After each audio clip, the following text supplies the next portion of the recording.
Hello everyone, welcome to channel maths zone with PP. मेरा नाम प्रशांत प्रणव है और मैं आज आप लोगों को एक्सरसाइज 10.3 की जानकारी दूंगा। इससे प्रीवियस क्लास में मैंने आपको exercise 10.1, 10.2 plus introduction of the chapter की जानकारी दी है। लिंक मैं आपको डिस्क्रिप्शन में प्रोवाइड कर दूंगा, आप वहाँ से जाके देख सकते हैं। तो आइए हम स्टार्ट होते हैं। अब आज का टॉपिक है हमारा एक्सरसाइज 10.3 क्वेश्चन नंबर 1।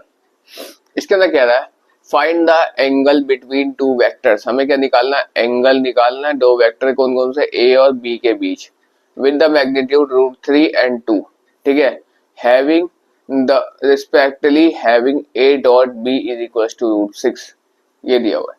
यानी हमें क्या दिया हुआ है यहाँ पे, ए वेक्टर इंटू बी वेक्टर बराबर √6 दिया हुआ है। ठीक है, अब हमें एंगल निकालने हैं दो उसके बीच में। एंगल यानी हमको थीटा निकालना है। ठीक है, थीटा हमको इसके अंदर फाइंड करना है। ठीक, तो अब हम क्या करेंगे, इसको निकालने का मेरे पास फॉर्मूला होता है, जैसे ए की मैग्नीट्यूड इंटू बी की मैग्नीट्यूड इज इक्वल्स टू हमारे पास हो जाएगा cos थीटा, यहाँ पे इंटू cos थीटा, यहाँ पे इंटू आएगा, इंटू यहाँ पे हो जाएगा हमारे पास cos थीटा। ठीक है, इज इक्वल्स टू यहाँ पे ए की वेक्टर इंटू बी की वेक्टर, ये हो जाएगा। ये क्या हो जाता है, ये हमारे पास फॉर्मूला हो जाता है। जब हमारे पास एंगल निकालना हो तो उसका फॉर्मूला ये होता है। ठीक, अब देखिए ए इंटू बी, ए की वेक्टर इसकी मैग्नीट्यूड क्या है, ए की मैग्नीट्यूड क्या है √3 और बी की क्या है 2 है यहाँ पे, तो हम यहाँ लिख सकते हैं √3 इंटू 2 और यहाँ पे इंटू कॉस थीटा। ठीक है, कॉस थीटा लेंगे, कॉस कितना लेंगे थीटा, बराबर ए इंटू बी कितना देखा √6 दे रखा है, तो यहाँ √6 लिख दिया, वैल्यू पुट कर दी। ठीक है, अब देखिए अब हम इसको सॉल्व करते हैं।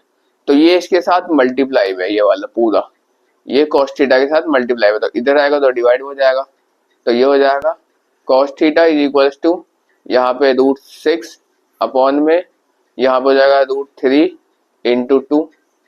ठीक है, अब मैं इधर बताता हूँ आपको, अब क्या हो जाएगा, ये हो जाएगा cos theta is equals to √6 को √2 इंटू √3 लिख सकते हैं। ठीक है, अब √3 तो है ही यहाँ पे, अब देखिए √3 तो मेरे पास था, अब √2 को मैं कैसे बाइफरकेट करूंगा, इसमें लिख दूंगा √2 इंटू √2। तो यहाँ देखिए √3 से √3 कैंसिल, √2 से √2 कैंसिल, ऊपर कुछ नहीं बचा यानी 1 बचा, यानी cos theta is equal to कितना आ गया 1 अपॉन में √2 आ गया। ठीक है, अब देखिए cos थीटा जो है 1 अपॉन में √2, ये किसकी वैल्यू होती है, cos 45 की वैल्यू होती है, cos 45 डिग्री होता है 1 अपॉन में √2। तो थीटा की जो वैल्यू है ये 45 है। अगर 45 को अगर हम पाई के फॉर्म में लिखे तो कितना आ जाएगा, ये π/4 आ जाएगा। तो ये मेरा आंसर आ जाएगा। इस तरह से हमारा यहाँ पे फर्स्ट क्वेश्चन सॉल्व होता है। अब मैं आपको नेक्स्ट क्वेश्चन नंबर 2 की ओर लेके चलता हूँ। अब देखिए, अब हमको क्या करना है, सेकंड क्वेश्चन में find the angle between the vectors i-2j + 3k and 3i-2j + k। इसके बीच में हमें क्या निकालना है, एंगल निकालने हैं। ठीक है, तो हम एंगल किस तरह निकालेंगे वो आपको मैं यहाँ पे दिखाता हूँ। जैसे हमें पता है यहाँ पे ए की वेक्टर जैसे मैंने मान लिया i-2j + 3k। अच्छा, बी की वेक्टर क्या मान लूंगा 3i-2j + k, ये हो गया। ठीक है, तो इसमें अगर हमें थीटा निकालना है तो वही फॉर्मूला हो जाएगा। फॉर्मूला क्या हो जाएगा हमारे पास यहाँ पे, यहाँ देख सकते हैं आप, अभी मैंने लिखा था ए की मैग्नीट्यूड वेक्टर इंटू बी की वेक्टर बराबर क्या हो जाता था हमारे पास, यहाँ पे ए वेक्टर की ए की मैग्नीट्यूड इंटू बी की हमारे पास यहाँ पे मैग्नीट्यूड इंटू कॉस थीटा, ये फॉर्मूला हो जाता था। इस पे हम वैल्यू पुट कर देंगे। अच्छा, ए क्या है और बी क्या है वो हम लिख देते हैं। तो ए क्या है मेरे पास i-2j और यहाँ पे प्लस 3k इंटू बी का क्या हो जाएगा 3i। ठीक है, अब -2j और यहाँ पे प्लस k। ठीक है, अब आप कहोगे सर पहले वाले क्वेश्चन में तो हमें ए का मैग्नीट्यूड गिवन था और बी का मैग्नीट्यूड गिवन था तो हमने वैल्यू रख दी थी, इसमें तो हमें मैग्नीट्यूड नहीं गिवन है, हम क्या करेंगे? तो सिंपल सी बात है भाई, मैग्नीट्यूड निकाल लेंगे। तो मैग्नीट्यूड निकालने के लिए फॉर्मूला क्या होता था? जैसे आई है यानी 1 का स्क्वायर, ठीक है, प्लस यहाँ पे हो जाएगा ये -2 का होल स्क्वायर, ठीक है, प्लस यहाँ पे हो जाएगा ये 3 का होल स्क्वायर, ठीक, और यहाँ पे हो जाएगा जैसे इनटू ये ए का हो गया। अब बी की बारी है तो बी को सॉल्व कर लेते हैं, तो ये हो जाएगा 3 का स्क्वायर माइनस प्लस -2 का स्क्वायर, ठीक है, और प्लस यहाँ पे 1 का स्क्वायर, ये हो जाएगा, ठीक है, और इनटू क्या हो जाएगा हमारे पास यहाँ पे? कॉस थीटा हो जाएगा, ठीक। अब हम क्या करेंगे? इस तरफ लेफ्ट हैंड साइड क्या करेंगे? आई को आई से मल्टीप्लाई कर देंगे, यानी 1 इंटू 3, ठीक है, -2 इंटू -2, तो यहाँ पे प्लस का साइन लगेगा, -2 इंटू माइनस का 2, ठीक है, और यहाँ पे प्लस वहां पे 3 इंटू 1, ठीक है, बराबर ये हो जाएगा मेरे पास 1 प्लस का 4 और प्लस का 9, और ये हो जाएगा मेरे पास रूट के अंदर दूसरा फिर से ये 9 प्लस का 4 प्लस का 1, ठीक है। तो यहाँ पे क्या हो जाएगा मेरे पास? 3 1 जा 3 प्लस 2 2 जा 4 प्लस यहाँ पे 3 1 जा 3, ठीक है।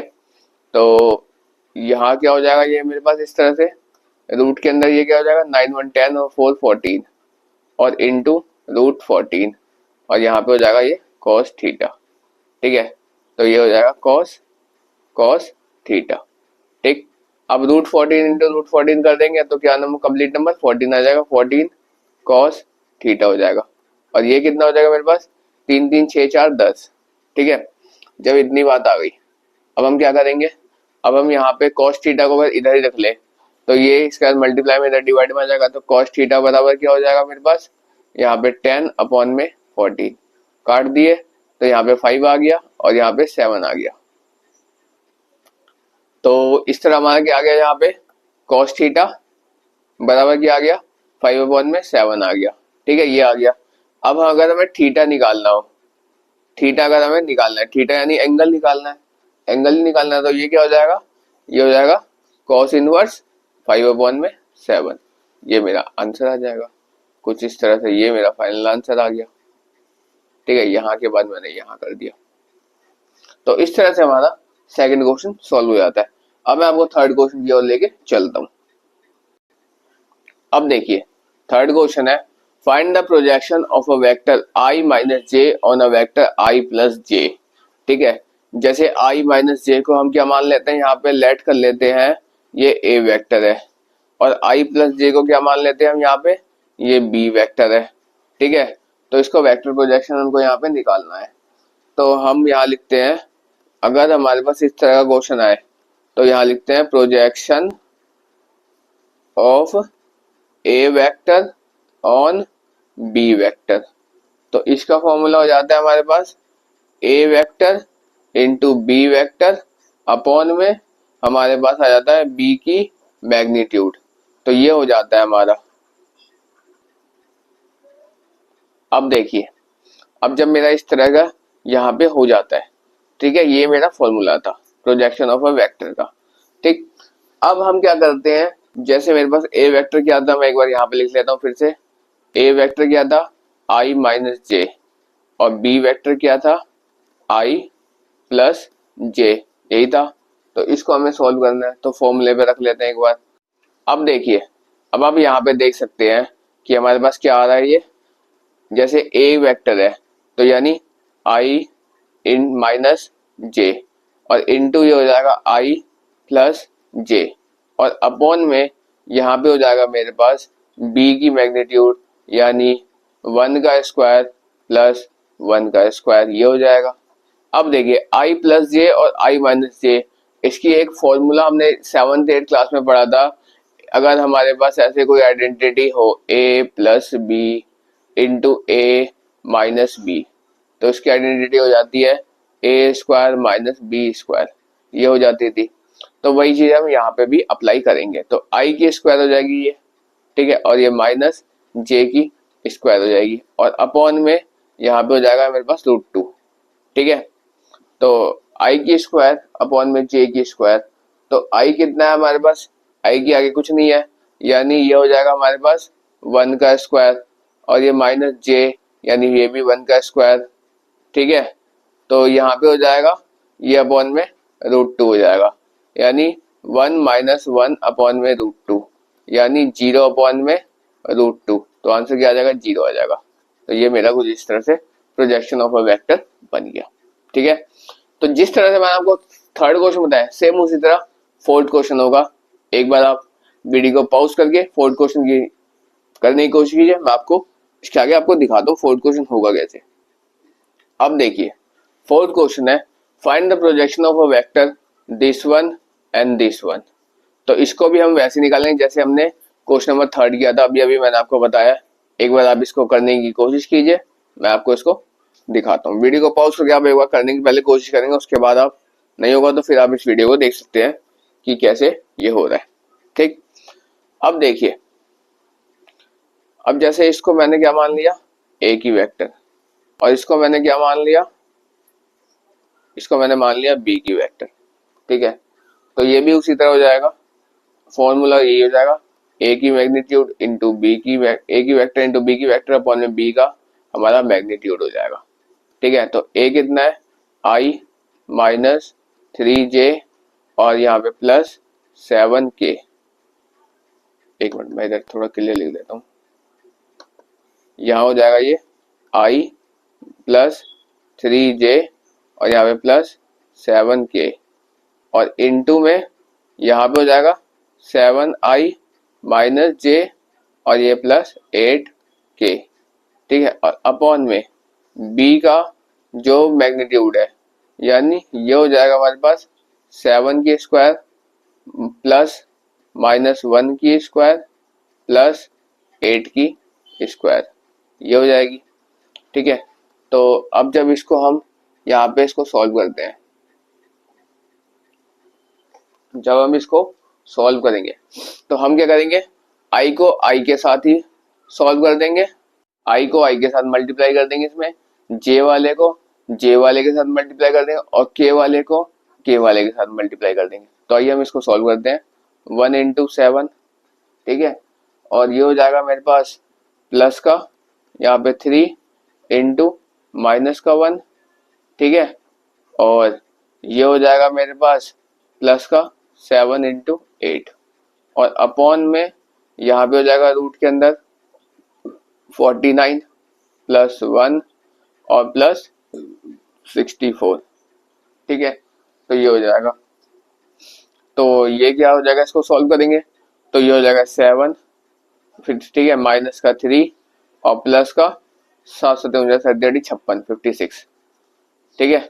और अपॉन में ये हो जाएगा 49 और 1 50 और 64 प्लस करेंगे तो 50 60 10 110 और यहाँ पे 4, हाँ तो 114 आ जाएगा, ठीक है। तो 114 बचा यहाँ पे, ठीक। अब 114 आ गया। अब इसको जब हम सॉल्व करते हैं तो ये हमारे पास आ जाएगा कुछ इस तरह से, ठीक है। तो इसको 4 56 और 4 60, यानी 60 अपॉन में रूट का आ जाएगा 114, ठीक है। तो 60 अपॉन में रूट 114 जो आया, ये मेरा आंसर आ गया इसका, जो हमें प्रोजेक्शन निकालना था, ठीक है। प्रोजेक्शन निकालने का इस तरह से बन जाएगा। तो ये सेम एज क्वेश्चन नंबर 3 था, जैसे 3 बना वैसे ही 4 बना, ये प्रैक्टिस के लिए आपको दिया हुआ था, ठीक। अब आइए हम आपको नेक्स्ट क्वेश्चन नंबर 50 और लेके चलते हैं। अब देखिए फिफ्थ क्वेश्चन क्या कहता है, show that each case of the given 3 vectors, हमें 3 वेक्टर दिए हुए इज अ यूनिट वेक्टर। यानी जैसे पहला ए वेक्टर है वो हमें ये दिया हुआ 1/7 2y plus 3j plus 6k। फिर हमें दिया हुआ दूसरा बी वेक्टर, ये दिया 1/7, ये दिया हुआ है 1/7 3i minus 6j plus 2k। और सी वेक्टर दिया हुआ है 1/7 6i plus 2j minus 3k। फिर ये बताना है कि क्या ये यूनिट वेक्टर है, ठीक है। अगर इसको तीनों को वेक्टर्स को सॉल्व करके अगर हमारा इक्वल टू, अगर हमारा इनको तीनों वेक्टर को यानी ए वेक्टर बी वेक्टर और सी वेक्टर इन तीनों सॉल्व करें इक्वल टू 1 आ जाता है, तो हाँ ये भी यूनिट वेक्टर है। फिर हमें क्या करना है कि फिर हमें इसका म्यूचुअली परपेंडिकुलर दिखाना है, म्यूचुअली परपेंडिकुलर दिखाना है। म्यूचुअली परपेंडिकुलर में क्या कहता है ये कि ए वेक्टर मैग्नीट्यूड परपेंडिकुलर होना चाहिए बी वेक्टर के, और बी वेक्टर जो है ये परपेंडिकुलर होना चाहिए सी के, और जो सी वेक्टर है ये परपेंडिकुलर होना चाहिए ए वेक्टर के। तो ये कंडीशन जहां अप्लाई हो जाती है वो म्यूचुअली परपेंडिकुलर हो जाता है। ठीक है, तो इससे हाँ भाई आइए अब हम आपको जो जो क्वेश्चन में दिया था वो तो मैंने आपको बता दिया, अब मैं आपको सॉल्यूशन की ओर लेके चलता हूँ। ठीक है, तो यहाँ पे देखिए ए वेक्टर क्या है 1/7 2i 3j और 6k, बी वेक्टर दिया हुआ, सी वेक्टर दिया हुआ, ये गिवन है। तो हम लिख लेते हैं पहले एक बार। ए वेक्टर क्या है 1/7, यहाँ पे हो जाएगा 2i प्लस 3j, ठीक है 2i प्लस 3j और माइनस 6k। ठीक, उसका बी वेक्टर क्या है, बी वेक्टर हो जाएगी मेरे पास 1/7 3i माइनस 6j और यहाँ पे प्लस का 2k। ठीक है, और सी वेक्टर क्या दिया हुआ है, सी वेक्टर है 1/7, यहाँ पे आ जाएगा 6i प्लस का 2j और ये माइनस का 3k। ये हमारे पास दिया हुआ है ए बी और सी वेक्टर, मैंने तीनों लिख लिया यहाँ पे। आइए अब आप कहोगे सर इसको यूनिट वेक्टर हम कैसे प्रूव करें, 1 के इक्वल लेके आना है, वो कैसे करेंगे? तो इसका मैग्नीट्यूड निकाल लेते हैं, ए वेक्टर की मैग्नीट्यूड निकाल लेते हैं। तो सिंपल है 1/7 पहले ऐसे रहने दो, ठीक है, और ये जो नंबर दिया हुआ है इसका हम रूट निकाल लेते हैं। तो ये हो जाएगा मेरे पास जैसे 2 का स्क्वायर प्लस 3 का स्क्वायर और यहाँ पे प्लस यहाँ पे हो जाएगा 6 का स्क्वायर।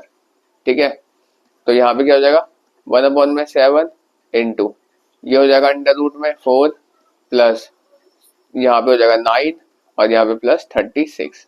ठीक है, तो ये हो जाएगा मेरे पास 1/7, अब इनको प्लस कर देंगे 36 और 4 40 और 9 49, रूट का आ जाएगा 49। ठीक है, इंटू में आ जाएगा ये। ठीक, तो रूट 49 को तो 1/7 इंटू 7 7 कर दिया तो क्या बचा मेरे पास 1 बचा, 1 बचा। तो जो ए का मैग्नीट्यूड है ये यूनिट वेक्टर है, जो ए वेक्टर की बनती है यूनिट वेक्टर है हमारा। अब आइए हम बी को निकालते हैं। अब हम क्या करते हैं बी का निकालते हैं। ठीक है, तो बी का निकालते हैं तो ये क्या हो जाएगा 1/7 इंटू ये क्या है 3i यानी 3 का स्क्वायर, ठीक है, माइनस प्लस माइनस 6 का स्क्वायर, ठीक है, और यहाँ पे प्लस यहाँ पे 2 का होल स्क्वायर हो जाएगा। ठीक है, तो ये आ जाएगा मेरे पास। तो इसको अगर जब हम सॉल्व करेंगे तो ये हो जाएगा 1/7 इंटू रूट में 9 प्लस 36 प्लस 4, तो ये भी हो जाएगा 1/7 इंटू रूट का 49। तो ये हो जाएगा 1/7 इंटू 7, 7 से 7 कैंसिल, तो क्या आ गया ये भी 1 आ गया। अच्छा, ये ए भी आ गया यूनिट वेक्टर हो गया, बी भी मेरा यूनिट वेक्टर हो गया। अब मैं सी को निकाल कर चेक करता हूँ कि क्या सी मेरा यूनिट वेक्टर है। तो ये 1/7 इंटू ये हो जाएगा मेरे पास रूट के अंदर जैसे 6 की स्क्वायर, ठीक है, और ये प्लस 2 का स्क्वायर माइनस प्लस माइनस 3 का होल स्क्वायर। तो ये हो जाएगा मेरे पास 1/7 इंटू यहाँ पे ये हो जाएगा 36, ठीक है, प्लस 4 और यहाँ पे प्लस यहाँ पे 9। तो ये हो जाएगा 1/7 इंटू रूट का आ जाएगा 49। तो 49 किसका होता है स्क्वायर रूट 7 का, तो 1/7 इंटू 7 आ गया। तो ये भी हमारा कट के 1 आ गया। तो ए वेक्टर बी वेक्टर ए की मैग्नीट्यूड बी की मैग्नीट्यूड और सी की मैग्नीट्यूड तीनों ही हमारी यूनिट वेक्टर है। तो हम कह सकते हैं therefore it is a unit vector. ठीक है, अब देखिए ये क्या हुआ कि यहाँ पे मैंने तीनों को बता दिया कि हाँ भाई ये तीनों ए वेक्टर बी वेक्टर और सी वेक्टर मेरे यहाँ पे क्या है ये यूनिट वेक्टर है। अब हमें क्या बताना है कि ये म्यूचुअली परपेंडिकुलर भी होना चाहिए। म्यूचुअली परपेंडिकुलर के लिए हम क्या करेंगे, अब हम करेंगे म्यूचुअली परपेंडिकुलर के लिए तो हम क्या करेंगे ए की वेक्टर इंटू बी की वेक्टर निकाल लेते हैं, जो भी आएगा अगर वो a dot b a vector dot b vector अगर वो इक्वल टू 0 आता है तो ये मेरा म्यूचुअली परपेंडिकुलर होता है, अदरवाइज ये नहीं होगा। तो हमें चेक करना है कि क्या ए वेक्टर डॉट बी वेक्टर हमारे 0 आता है, अगर आता है तो म्यूचुअली परपेंडिकुलर हो जाएगा। तो आइए हम आप इसको चेक करके दिखाते हैं। तो ये हो जाएगा 1/7 इंटू ए वेक्टर क्या थी हमारे पास 2i, ठीक है, और यहाँ पे प्लस 3j, ठीक है, और यहाँ पे हो जाएगा प्लस का 6k, ठीक। उसके बाद इंटू 1/7 इंटू यहाँ पे हो जाएगा हमारे पास 1/7 इंटू 3i, ठीक है, और ये माइनस 6j, और यहाँ पे हो जाएगा प्लस का 2k, ठीक। अब देखिए 1/7 दोनों के पास है, तो हम क्या करेंगे यहाँ पे कॉमन ले लेंगे 1/7, ठीक। अब देखिए अब हम इसको सॉल्व करते हैं, तो इसको इससे मल्टीप्लाई कर देंगे, तो उसमें कहेंगे आई वाले को आई वाले से मल्टीप्लाई कर देंगे, जे वाले को जे वाले से मल्टीप्लाई कर देंगे, और के वाले को के वाले से हम यहाँ पे मल्टीप्लाई कर देंगे। तो यहाँ पे हो जाएगा 2 इंटू 3 क्या हो जाएगा 6, तो यहाँ पे हो जाएगा 6 माइनस यहाँ पे क्या हो जाएगा 3 इंटू 6 माइनस का 6, तो यह हो जाएगा प्लस माइनस माइनस 18, ठीक है। अब यहाँ पे हो जाएगा 6 इंटू 2 यानी 12 हो जाएगा, प्लस का 12 हो जाएगा। अब ये देखिए 1/7 इंटू यहाँ के आगे माइनस का 18 लिख लेते हैं, और ये प्लस का 12 और 6 ये 18 हो जाएगा। तो ये क्या आ गया 1/7 इंटू 0 आ गया, तो ये 0 हो गया। तो इस तरह से हमारा a डॉट बी 0 आ गया। तो हम कह सकते हैं कि देयरफॉर जो है a vector perpendicular to b vector हो गया, ठीक है। ऐसे ही अब हम जैसे मैंने a डॉट बी करा, इसी तरह अब आपको क्या करना है कि यहाँ पे b डॉट c को चेक कराना है, और ये भी क्या हो जाएगा 0 के इक्वल आ जाएगा। और ऐसे ही हमें c एक मिनट, इसी तरह हमें similarly c dot a check कराना है, और वो भी क्या हो जाएगा वो भी 0 के इक्वल आ जाएगा। क्यों आएगा? क्योंकि मेरा a वेक्टर b वेक्टर और c वेक्टर तीनों ही मेरे यूनिट वेक्टर हैं, तो ये तीनों ही आपस में म्यूचुअली परपेंडिकुलर भी होंगे। इसीलिए मैं कह रहा हूँ कि जिस तरह से मैंने a डॉट बी आपको सॉल्व करके दिखाया कि 0 के इक्वल आ गया, इसी तरह आपको b डॉट c और c डॉट a भी सॉल्व करना है, और ये भी 0 के इक्वल आ जाएगा। तो हम कह सकते हैं कि therefore a vector is perpendicular to b vector, और फिर कह सकते हैं b vector is perpendicular to c vector, और फिर कह सकते हैं c vector is perpendicular to a vector, ठीक है। तो hence it is mutually perpendicular. तो ये मेरा आंसर हो जाएगा। तो इस तरह से हमारे यहाँ पे क्वेश्चन नंबर 5 सॉल्व होता है। अब मैं आपको नेक्स्ट क्वेश्चन नंबर 6 की ओर लेके चलता हूँ। अब देखिए 6th क्वेश्चन है, इसके अंदर हमारे को दिया हुआ है फाइंड ए की मैग्नीट्यूड और बी की मैग्नीट्यूड हमको यहाँ पे निकालना है, जबकि हमको क्या दिया हुआ है कि a प्लस बी का वेक्टर और इनटू यह है इनटू, ठीक है, इनटू a माइनस बी का वेक्टर ये बराबर 8 के दिया हुआ, and a vector is equal to 8 into B vector, ये भी हमको गिवन है, ठीक है।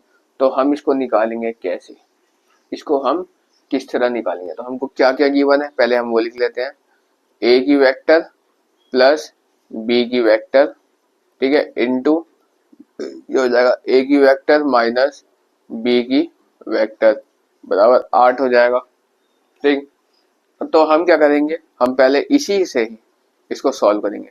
तो अभी मैंने आपको थोड़ी देर पहले एक आइडेंटिटी बताई थी, यानी a plus b into a minus b बराबर क्या हो जाता है a square minus b square, ये हो जाता था। तो हम कह सकते हैं यहाँ पे क्या कह सकते हैं कि ए स्क्वायर की मैग्नीट्यूड, ठीक है, ए मैग्नीट्यूड का स्क्वायर इंटू बी मैग्नीट्यूड का ए इंटू ए, क्योंकि हमारे पास हम ये भी जानते हैं, हम क्या जानते हैं, और हम जानते हैं कि अगर सेम को मल्टीप्लाई करें, ए को ए से मल्टीप्लाई करें तो क्या हो जाता है, ये ए का मैग्नीट्यूड हो जाता है, ठीक है। तो ए ये फॉर्मूले पे पुट हो रहा है, तो ये a है, a मैग्नीट्यूड का स्क्वायर इंटू यहाँ पे भी ये हो जाएगा b मैग्नीट्यूड का स्क्वायर। ठीक है, ये किसके बराबर आ गया, ये आ गया हमारे पास 8 के बराबर। ठीक है, 8 के बराबर आ गया, बराबर टू 8 इज इक्वल टू 8 हम यहाँ लिख सकते हैं। ठीक है, जब इतनी बात हो गई तो हम क्या कह सकते हैं कि अब हमें गिवन क्या है, अब हमें भैया ये वैल्यू गिवन है। अब हमें क्या गिवन था, अब हम यहाँ कह सकते हैं देयरफॉर, देयरफॉर यहाँ लिखते हैं चूंकि हमको यहाँ पे गिवन है a का मैग्नीट्यूड बराबर क्या हो जाएगा 8 b का मैग्नीट्यूड। ठीक है, ये हमको दिया हुआ था। ठीक है, तो हम यहीं पे लगाएंगे a की मैग्नीट्यूड यानी 8 b की मैग्नीट्यूड की होल स्क्वायर इंटू b का मैग्नीट्यूड, यहाँ पे साइन लगेगा बीच में माइनस का। ठीक है, तो इसकी मैग्नीट्यूड हो जाएगी, इसका स्क्वायर हो जाएगा बराबर 8 हो जाएगा। तो 80 64 64 इंटू बी की मैग्नीट्यूड का स्क्वायर और ये माइनस बी की मैग्नीट्यूड का स्क्वायर बराबर 8 हो जाएगा। जब इतना हो गया तो अब हम क्या कह सकते हैं, यहाँ पर कहते हैं 64 माइनस 64 बी की मैग्नीट्यूड का स्क्वायर माइनस बी की मैग्नीट्यूड का स्क्वायर अगर करेंगे तो 63 बी की मैग्नीट्यूड का स्क्वायर बराबर 8 हो जाएगा। अच्छा, बी की मैग्नीट्यूड का अगर स्क्वायर करें तो यहाँ पे 8 अपॉन में 64 आ जाएगा। अच्छा, अगर हम बी की मैग्नीट्यूड केवल निकालें, अगर हम केवल बी की मैग्नीट्यूड निकालें तो ये क्या आ जाएगा, ये रूट क्या आएगा रूट 8 अपॉन में रूट का 64 हो जाएगा। ठीक है, जब इतनी बात हो गई, जब हमारी इतनी बात हो गई तो अब हम क्या करते हैं, यहाँ के बाद मैंने आपको यहाँ से बताया। ठीक है, अब यहाँ से मैं लेके चल रहा हूँ, तो इतनी बात हो गई तो हम क्या कह सकते हैं, यहाँ पे ये 8 है। ठीक, तो b की मैग्नीट्यूड क्या हो जाएगी, यहाँ पे जाएगा 2√2 और अपॉन में 64 है, तो 64 को अगर हम करेंगे तो 9 7 जा 963 सॉरी यहाँ पे 63 आएगा, यहाँ पे 63 आएगा। हाँ, तो 9 7 जा 63 होता है, तो यहाँ पे 3√7 आ जाएगा। ठीक है, तो ये हो जाएगा। ठीक, तो यहाँ पे जब ये हो गया b की मैग्नीट्यूड, तो ये आ गया हमारा किसकी फॉर्म वैल्यू आ गई, ये आ गई हमारी b की वैल्यू आ गई। चलिए b की वैल्यू तो आ गई, अब हमें a का वैल्यू निकालना है। तो a की वैल्यू के लिए हमें क्या गिवन था, a की मैग्नीट्यूड बराबर क्या था हमारे पास 8 इंटू b की मैग्नीट्यूड, b की मैग्नीट्यूड, अब b की मैग्नीट्यूड क्या है, ये है, तो 8 इंटू कर देंगे हम 2√2 अपॉन में 3√7, तो यहाँ पर जाएगा 16√2 अपॉन में 3√7। तो ये जो आया, ये किसका आंसर आ गया, ये आ गया हमारे पास a की मैग्नीट्यूड। तो हम कह सकते हैं कि a की मैग्नीट्यूड क्या हो गया, यहाँ पे 16√2 अपॉन में 3√7, ये आ गया मेरे पास आंसर। ठीक है, तो ये आंसर आ गया, ये फर्स्ट हो गया, ये सेकंड हो गया। ठीक है, तो यहाँ देखिए ये हो गया मेरा फर्स्ट और सेकंड। अब मैं आपको क्या करता हूँ, इस तरह से यहाँ पे मेरे पास क्वेश्चन नंबर 6 कंप्लीट होता है, जो कि आप देख सकते हैं। ठीक है, तो अब हम आपको नेक्स्ट क्वेश्चन नंबर 7 की ओर लेके चलते हैं। अब देखिए 7 क्वेश्चन है, इवेलुएट द प्रोडक्ट, इनके प्रोडक्ट को हमें इवेलुएट करना है यहाँ पे। ठीक है, तो क्या दिया हुआ है, यहाँ पे दिया हुआ है 3a minus 5b and 2a plus 7b, ये हमको यहाँ पे दिया हुआ है। तो इसको हमें सॉल्व करना है, तो हम क्या करेंगे, जैसे ये है इस 3a से इस पूरे को मल्टीप्लाई करेंगे, ऐसे 5b से इस पूरे को मल्टीप्लाई करेंगे और हमारा सॉल्व हो जाएगा। तो हम लिखते हैं यहाँ पे 3a इंटू यहाँ पे करते हैं 2a प्लस 7b और यहाँ करते हैं माइनस 5b को मल्टीप्लाई करते हैं 2a प्लस 7b से। ठीक है, तो यहाँ पे हो जाएगा यहाँ पे 6a। ठीक है, और यहाँ पे a की वेक्टर है और यहाँ पे b की भी वेक्टर है, इसी तरह यहाँ पे a की और ये b की वेक्टर है। ठीक है, तो यहाँ पे हो जाएगा यहाँ पे 6a।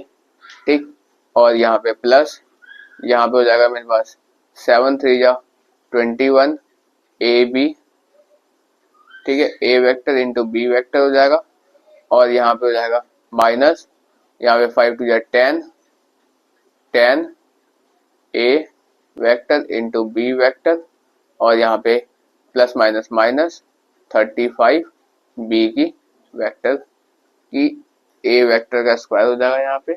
तो यहाँ पे ए इंटू ए तो मैग्नीट्यूड हो जाता है, ऐसी सेम यहाँ पे भी मैग्नीट्यूड हो जाएगा, ठीक है। तो यहाँ पे कर देंगे हम 6 ए का मैग्नीट्यूड, और जिसको माइनस करेंगे 21 में से 10 गया तो यहाँ पे 11 बच जाएगा, प्लस 11 ए की वेक्टर इंटू बी की वेक्टर, और यहाँ पे माइनस 35 बी की मैग्नीट्यूड। तो यही हमारा जो आया ये फाइनल आंसर आ गया। इस तरह से हमारा 7 क्वेश्चन हो जाएगा यहाँ, ठीक है। ये क्या है, ये हमारे पास 6 है, ठीक। तो यहाँ पे 7 क्वेश्चन इस तरह कंप्लीट होता है। अब हम आपको नेक्स्ट क्वेश्चन नंबर 8 की ओर लेके चलते हैं। अब देखिए क्वेश्चन नंबर 8 है, find the magnitude of the two vector a and the b. A vector और बी वेक्टर का हमें मैग्नीट्यूड निकालना है, ऑफ द सेम मैग्नीट्यूड, दोनों की मैग्नीट्यूड क्या है, सेम है, and such that the angle between of them is 60 degree, 60 degree का एंगल बनाता है, and their scalar product is 1/2। सब कुछ गिवन है, बहुत इजी क्वेश्चन है ये, ठीक है। तो इसको हम क्या करेंगे, किस तरह से करेंगे, लेट करेंगे। पहले क्या लेट करेंगे, ए वेक्टर को हम क्या करते हैं, एक्स मान लेते हैं, और एंड बी वेक्टर को भी क्या करते हैं, इसको भी हम एक्स मान लेते हैं। क्यों एक्स मानते हैं, क्योंकि इसका मैग्नीट्यूड क्या है, मैग्नीट्यूड इसका सेम है, इसलिए दोनों को एक्स ही मान लेते हैं, ठीक। तो हमें क्या दिया हुआ है, ए वेक्टर इंटू बी वेक्टर क्या दिया हुआ है, 1/2 दिया हुआ है, ठीक। तो ये हमें दिया हुआ है, हमें एक्स की वैल्यू इसके अंदर निकालनी है, ठीक। मैग्नीट्यूड दोनों वेक्टर का क्या होगा ये निकालना है। तो हम क्या करेंगे, इसका फॉर्मूला होता है यहाँ पे ए का मैग्नीट्यूड इंटू बी की magnitude into cos theta is equal to A का वेक्टर इंटू बी का वेक्टर।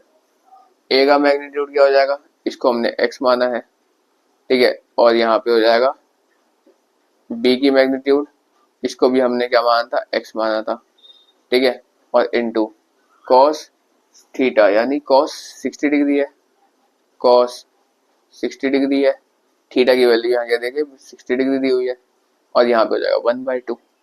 अच्छा कॉस 60 डिग्री कितना होता है, कॉस 60 होता है 1/2, यहाँ पे x into x x square बराबर 1/x स्क्वायर इंटू 1/2 बराबर 1/2। तो ये 2 से 2 कैंसिल, तो एक्स स्क्वायर कितना बचा, 1 बचा, ठीक है। एक्स स्क्वायर मेरे पास क्या बचा, 1 बचा, तो x क्या बच जाएगा, x मेरे पास 1 हो जाएगा, ठीक है। अब हमें दो वेक्टर्स की मैग्नीट्यूड निकालनी थी, तो देयरफॉर a का मैग्नीट्यूड क्या हो जाएगा, इसको हमने x माना था, ये हमारा 1 हो गया।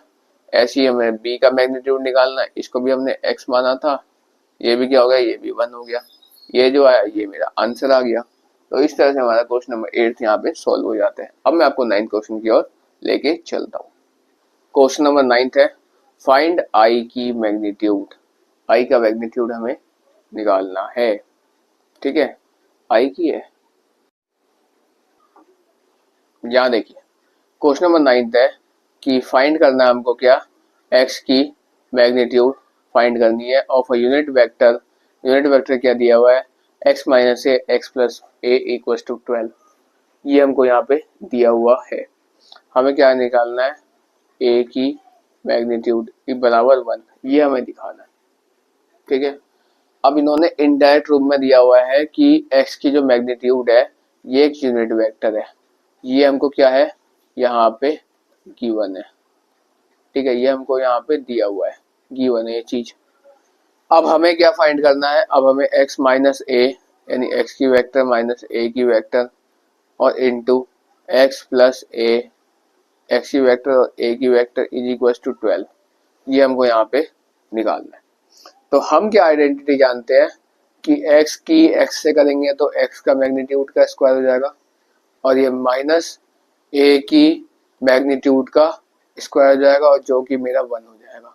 अच्छा 12 हो जाएगा, ठीक है।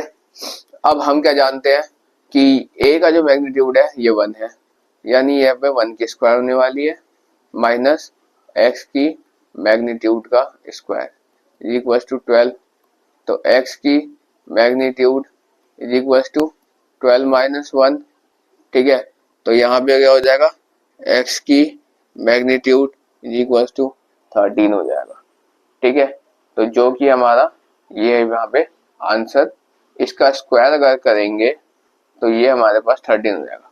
आंसर हमारा आएगा x की मैग्नीट्यूड को अगर निकालें केवल तो ये रूट के अंदर 13 हो जाएगा, जो कि ये मेरा आंसर हो जाएगा। तो इस तरह से मैंने आज आपको क्वेश्चन नंबर 9 तक की जानकारी दी।